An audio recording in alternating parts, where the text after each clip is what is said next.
Deep in the untouched lands of Africa, where thick jungles breathe and old stone paths tell silent tales, there lies a mysterious village called Nyokora.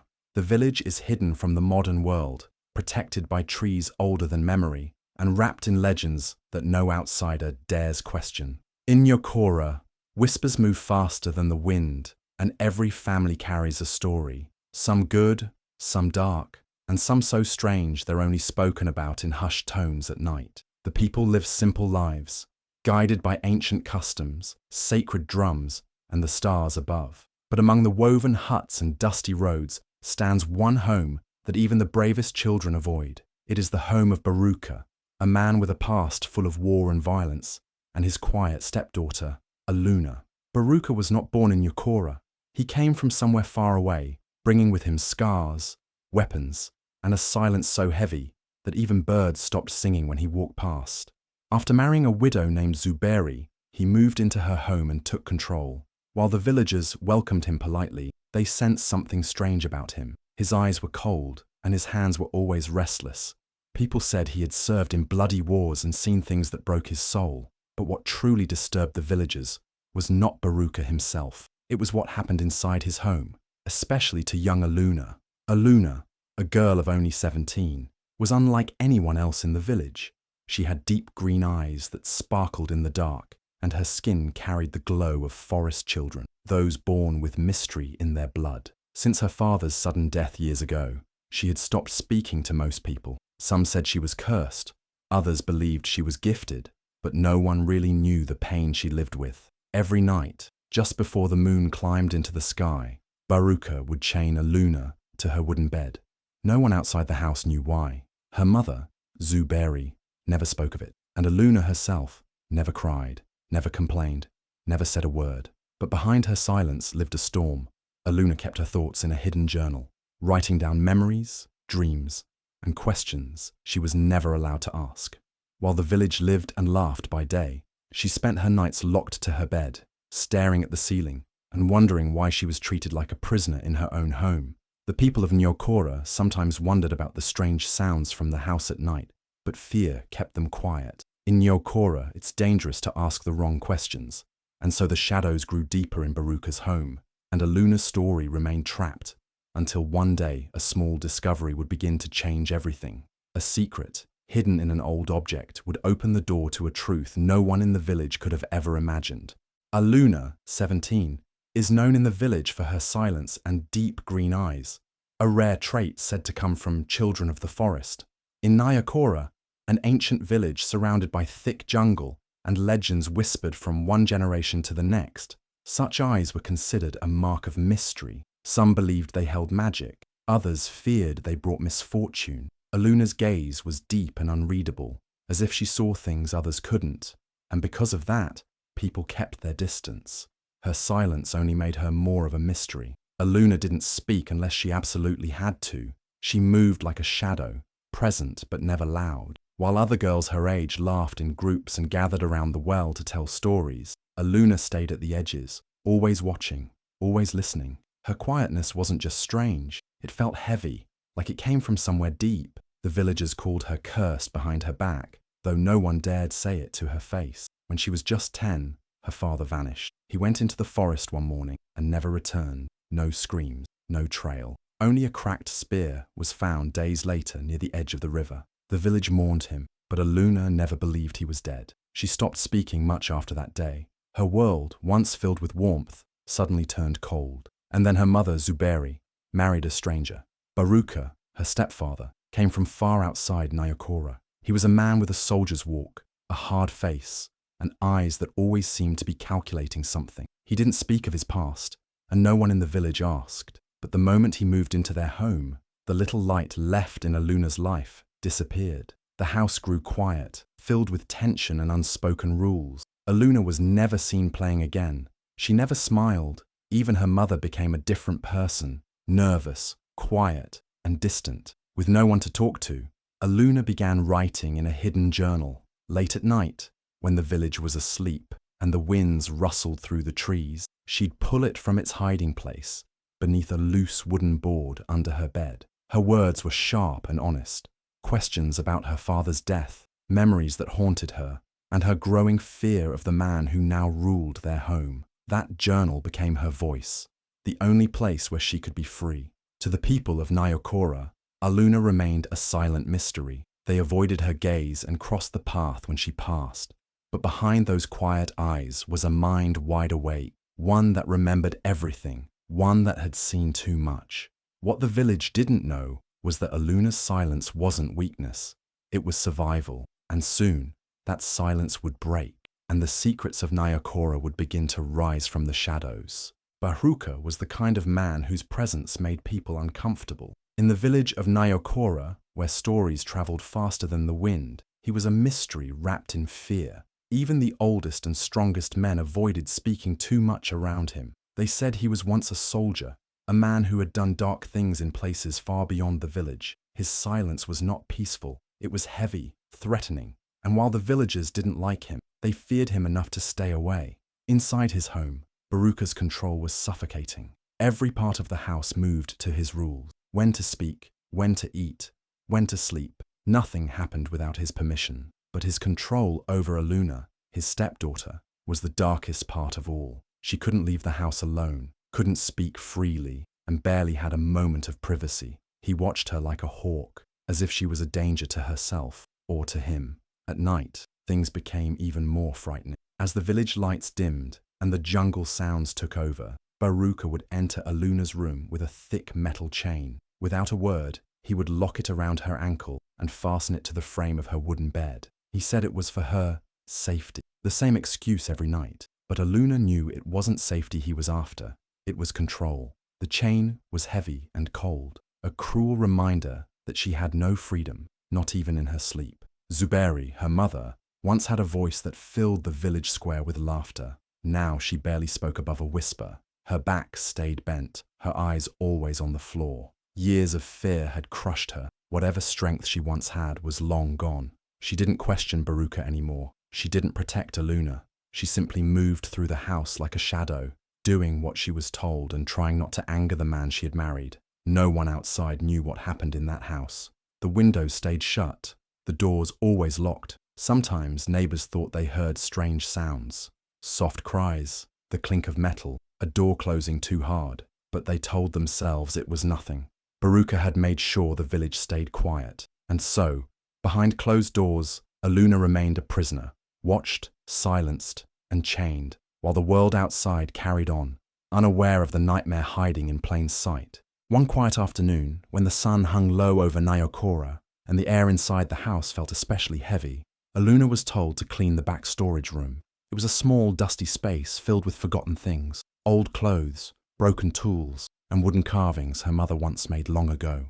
As she moved aside a pile of faded blankets, her fingers touched something smooth and cool. She pulled it out gently. It was a flute, carved from dark ebony wood, its surface worn but still beautiful. Her breath caught in her throat. It wasn't just any flute. It was her father's. Memories rushed back, soft and blurry at first. She remembered the sound of the music, warm and peaceful, always floating through the air just before bedtime. Her father would sit outside under the moonlight, playing gentle notes that calmed the village and made her feel safe. That flute had been his voice, his comfort, and his gift to her world. Seeing it now, dusty and forgotten, felt like finding a piece of her heart she thought was lost forever. She brought the flute close and held it tightly, as if afraid it might disappear.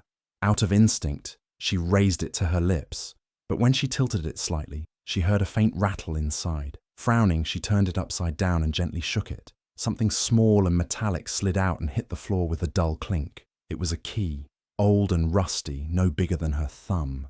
Aluna stared at it, confused. Why would her father hide a key inside his flute? What did it open?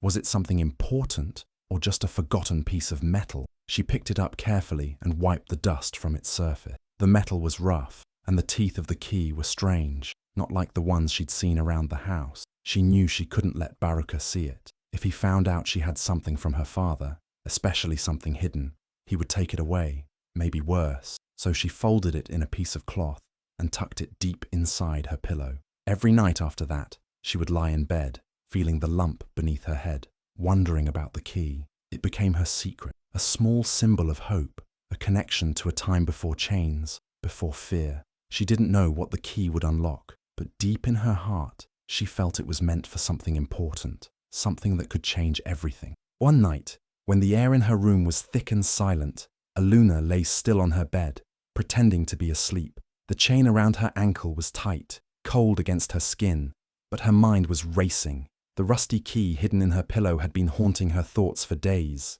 What did it open? Why had her father hidden it? That night, something inside her told her it was time to find out. When the house was quiet and she was sure Baruka and her mother were asleep, Aluna slowly sat up. She moved carefully, making sure the chain didn't rattle too loudly. Her eyes scanned the wooden bedpost, the same one the chain was locked to every night.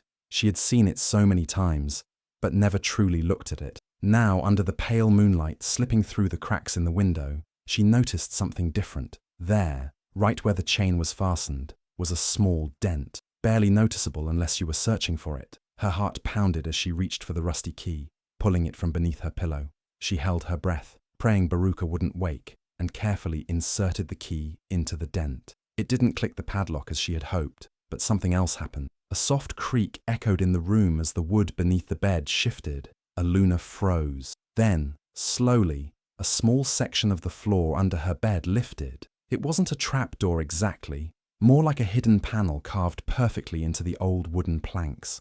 Her hands trembled as she pulled it open, revealing a dark hole beneath. The air that rose from the opening was cool and smelled of earth and age. She couldn't see much, but spiderwebs clung to the edges, and dampness soaked the hidden path. It was a passage, an old secret tunnel right under her feet. She stared into the darkness, unsure where it led, but something about it felt meant for her. Her father had hidden the key for a reason. Maybe this tunnel was his message. Maybe it was her way out. Aluna gently lowered the panel and placed the key back under her pillow. Her heart was still pounding, but now it was not just from fear, it was from hope. She had found something Baruka didn't know about, a clue, a chance. And though she didn't yet know where the passage led, she knew she would find out, soon. Every night, once Baruka's loud snores filled the house and the air reeked of the local palm drink he always drowned himself in, Aluna carefully lifted the panel under her bed. She moved silently, slipping into the dark passageway, with a small oil lamp hidden in her pocket. The tunnel was cold and narrow, lined with stones and crawling with insects, but she didn't care. She had to know where it led, and why her father left her the key to find it. After crawling for what felt like hours on the first night, she reached a small chamber hidden deep beneath the house. It looked like an old storage cellar, the air thick with dust and secrets. In the corners sat rusted trunks, sealed boxes, and cracked wooden crates. She opened one carefully, and what she saw made her heart drop. Inside were letters, torn at the edges and stained with age, then journals, and then photographs. She picked up a few, her hands shaking. They were pictures of women, some smiling, some with serious eyes, all unfamiliar at first. But as she kept going through the pile, one face froze her in place. A woman with kind eyes, wearing a blue scarf. Aluna remembered her. She was once their neighbor, someone who used to bring fruit and stories to their home. Then one day, she simply moved away. No one questioned it. No one looked for her. Aluna's stomach turned as she found ID cards and birth certificates, documents belonging to women from villages near Nyokora. She began reading through the journals. The writing was messy, panicked. Some pages were torn out, but one thing was clear. These women hadn't moved away. They had disappeared, and all of them were somehow connected to Baruka. His name came up again and again, mentioned in fear, anger, confusion. Her fingers trembled as she turned the pages. She was no longer just a girl trapped by a cruel stepfather. She was living under the same roof as a predator, a monster who had done far worse than she imagined. Baruka hadn't just broken spirits. He had destroyed lives. He was behind those disappearances. The truth was buried, quite literally, beneath the house. And now, Aluna had uncovered it. She knew then that she was no longer safe, but she also knew she wasn't powerless anymore. The tunnel had shown her the truth, and with that truth, she had a choice: to keep hiding or to fight back. The Festival of Flames was just days away. and the village of Nyokora buzzed with excitement. Every year, the people lit lanterns and danced around giant bonfires, celebrating light conquering darkness. It was the only night when the entire village came together, elders, children, hunters, mothers, all in one place, all watching the same fire. And for Aluna, this was more than just a celebration. It was her only chance. After weeks of sneaking through the tunnel and reading the terrifying truths hidden below the house, Aluna knew she couldn't stay silent. Baruka was more than cruel. He was dangerous. The women whose lives had been taken deserved justice. Her real father, her broken mother, and even the villagers who were too scared to speak. They all deserved to know the truth. Aluna didn't have much time, and she had to be careful. Every step had to be quiet. Every move hidden. She went back into the tunnel, collected the letters, the photos, the old ID cards, and the pages from the journals. She laid them all out under the flickering light of her tiny oil lamp and began to write. Her hands ached as she copied everything. Names, dates, memories, the hidden pain of women who never got to speak for themselves.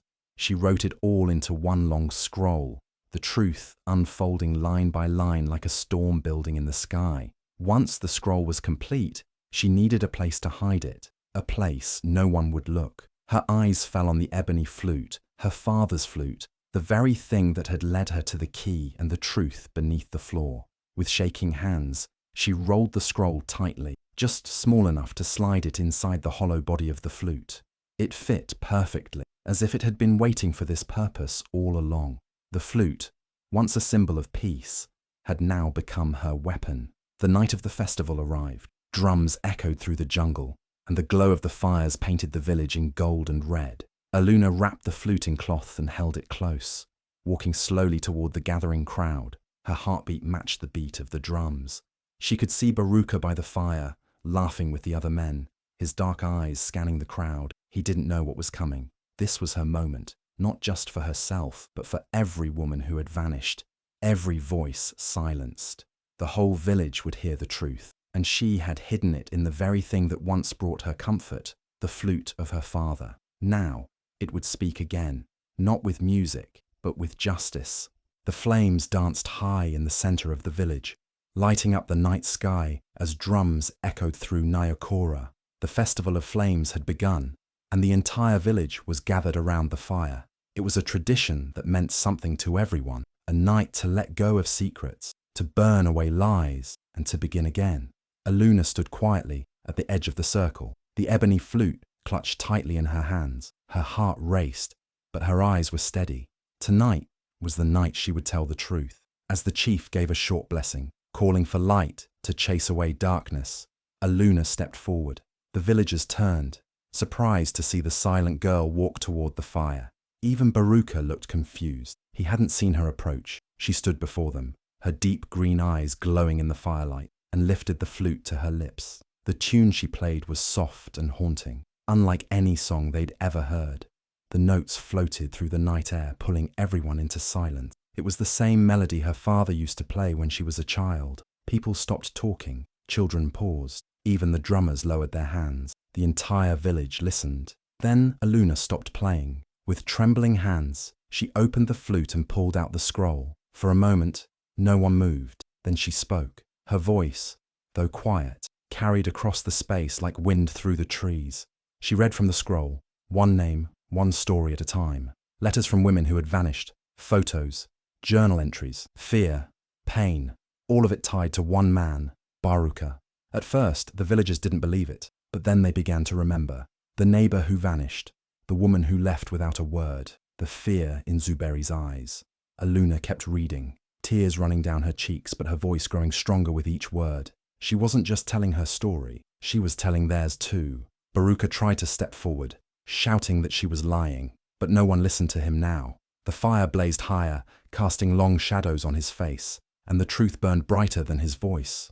The people stood, angry, shocked, awake. They had seen the monster behind the mask, and Aluna, the silent girl with the deep green eyes, had broken his silence forever. For a moment after Aluna's final words, the entire village stood frozen. The scroll in her hands trembled slightly. the firelight flickering across the faces of people who didn't yet know what to say. The drums had gone silent. Even the children clung to their mothers, sensing the weight of what had just been spoken. Baruka stood stiffly, sweat beading on his brow, his eyes darting between villagers like a cornered animal. But no one moved, until Elder Mosi, the oldest man in Nyokora, slowly stepped forward. Mosi's voice, though aged, held the weight of generations. He said he remembered some of the names Aluna had read, women from villages nearby, friends of his daughter. He had always wondered what happened to them. He looked straight at Baruka and said, "You walked into our village with shadows behind you." His words cracked the silence like thunder. Whispers rose through the crowd like rising wind. Others began to speak. One by one, villagers recalled strange things, stories of women disappearing after crossing paths with Baruka, the way Zuberi, once full of joy, had shrunk into silence. The time Baruka arrived in Nyokora with blood on his clothes saying he had fought off bandits. No one had dared to question him then, but now the truth stood bare. Baruka shouted, denying everything. He pointed at Aluna, calling her a liar, a cursed child. But the villagers no longer saw a strange, silent girl. They saw a brave young woman who had risked everything to reveal the darkness hiding in plain sight. Their fear of Baruka was crumbling fast, replaced by anger and shame. They had allowed this to happen, right under their eyes. Baruka tried to run. He pushed through the crowd, but strong hands grabbed him. Hunters and warriors dragged him to the center of the village, to the place no one wanted to go, the Tree of Judgment. It stood tall and ancient, its bark blackened by the fires of truth. For generations, this tree had witnessed justice. Here, lies were tested by flame, and the guilty could not hide. Tied to the tree, Baruka screamed and cursed, but no one listened. The villagers lit a circle of fire around him, the flames growing taller with each step back they took.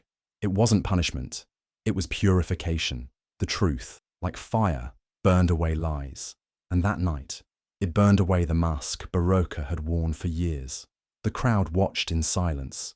There were no cheers, no songs, only the sound of fire cracking, and the final fall of a man who thought fear would protect him forever. After that unforgettable night, Baruka vanished from the village of Nyokora. No one saw him again. Some believed he was exiled deep into the jungle, left to face the spirits of those he wronged. Others said justice was quietly delivered by the elders beneath the Tree of Judgment. His name was no longer spoken, not from fear, but because it no longer held power. Zuberi, Aluna's mother, slowly began to return to life. The silence that had wrapped around her for years began to break. She started speaking more, walking with her head higher. People noticed her laughter coming back, gentle at first, like the sound of rain after a dry season. The weight she had carried silently for so long was finally gone. She became a symbol of healing for the women in the village. Aluna, once seen as strange and cursed, was now looked at with respect and awe. Children whispered her name with admiration. Elders greeted her with soft smiles. She had done what no one else had dared. She had spoken the unspeakable and held truth in her hands like a flame. They called her the voice of the forgotten, because through her, the lost voices had been heard. The flute, once hidden in her room, became a sacred object. It was carefully placed in the village shrine, beside the symbols of wisdom and protection. People visited it, not just to remember the pain that was revealed, but to honor the courage that changed their lives. It reminded them that sometimes strength doesn't come with shouting, but with quiet bravery. Not long after, a new law was passed by the village council. It stated that all children, especially girls, had the right to safety, truth, and protection from harm inside their own homes. Guardians were held accountable, and anyone who silenced a child would now answer to the entire village. It was named after Aluna, not as a monument, but as a living promise. Aluna did not stop. She began recording the voices of those who had been hurt, ignored, or erased. They came to her from faraway places, bringing their pain and their words. She wrote so their truths could live on. Her words, once hidden in a journal, now filled scrolls that traveled beyond Nyokora. And so she became a light for others, quiet, steady, and strong.